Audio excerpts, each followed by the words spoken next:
Labour has organised huge marches, including yesterday, and Jeremy Corbyn says that Theresa May has lost all legitimacy. But it's harder just now to point to exactly where Labour MPs have made a real difference on policy. Well, the Walthamstow MP, Stella Creasy, certainly has. She won a big change from the government, which allows women from Northern Ireland to get free abortions in England, and she's with me. Were you surprised by how quickly the government folded? You looked completely gobsmacked at one moment when the announcements were being made in the House of Commons. I was gobsmacked because I wanted to see the detail. But look, there were MPs from across Parliament who recognised that this was an injustice. The challenge for all of us in politics is to do more than be sympathetic. It's to work out what we can do to act. Obviously, the Queen's speech was a good opportunity to say, here are issues. Just because you're going into a deal with the DUP doesn't mean we're going to put equality on the back burner. If the government hadn't changed its mind, did you have the numbers to force a vote and beat them, do you think?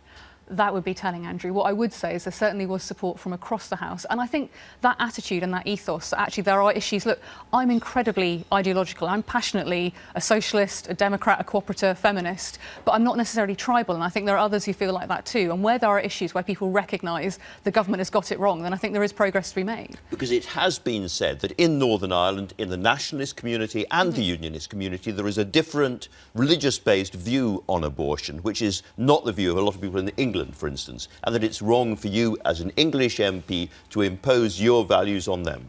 Which would make sense if this was about what was happening in Northern Ireland. This is about what was happening at my local hospital in London, and whether women who were coming to England and Wales, who were UK taxpayers, were being denied access to services that they were paying for. Look, I'm passionate that a woman's right to choose is a human right, and I'll be working with my colleagues in Northern Ireland to make the case there. But this was something different, and I think people across the House recognise that if vulnerable women were turning up at their local hospitals in England and Wales asking for help, they shouldn't be turned away. And so is the next front in this battle to change the law in Northern Ireland as well?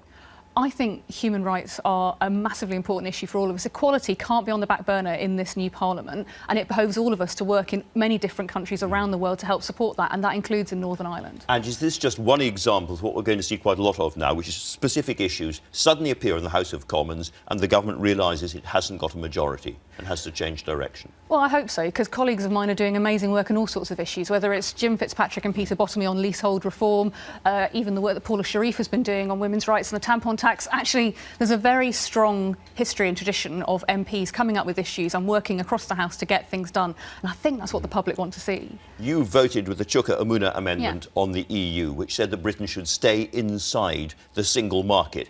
That's completely impossible given the result of the referendum. People voted to leave the EU. Leaving the EU means leaving the single market.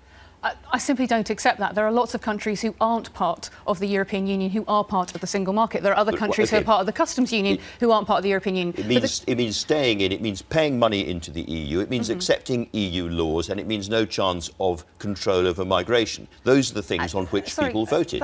Andrew, with the greatest of all, how do we know that? What a lot of us are saying is we want, in these negotiations, all options to be on the table. To have a government that has forced through a hard Brexit, especially in the light of the general election result, where the public very clearly rejected Theresa May's approach, doesn't make sense to us. And across the House, again, there are MPs saying we want to see all options. We don't know what is possible to achieve, but what we do know is if you walk in the room and you throw away something like single market membership, which 650,000 jobs in London alone are part of being part of that, it's irresponsible.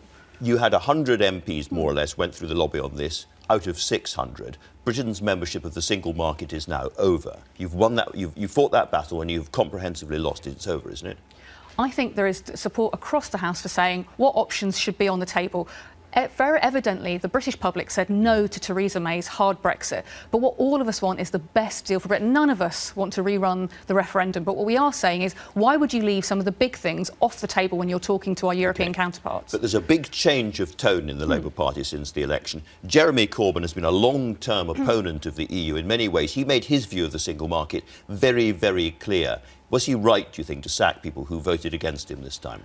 Look, that's absolutely his right as the leader of the party, and I'm a former chief whip on a hung council. I have a strong respect for the importance of whipping, but this isn't about the internal politics of the Labour movement. There were MPs across the House who talked about the importance of single market membership and having that debate. This is about a cross-party discussion about what the best deal looks like, and there are differences of opinions about what the model should be, but there is agreement that Parliament should have its say. And I think the worry for people like me is this government, even after that election result, is still still trying to deny MPs a proper role in that process. Jeremy Corbyn has enhanced authority. You have been a critic in the past on lots of issues. Isn't it time for people like you to fall into line now and accept that the Labour Party has changed direction? It's no longer such a broad church, as has been said this week, and you have to kind of fall into line behind Jeremy Corbyn and demonstrate that you're properly loyal to a successful leader. Joe, because we won such a great result in the election, we won 30 seats, we've got the opportunity now, not just to hold this government to account, but to show the difference that Labour can make when it's in office. And I hope this week we've started to show how that would work. I think we've got to continue doing that. And now, as part of that, I know Jeremy is committed to every MP playing their part, being able to be out there, campaign from the ground upwards.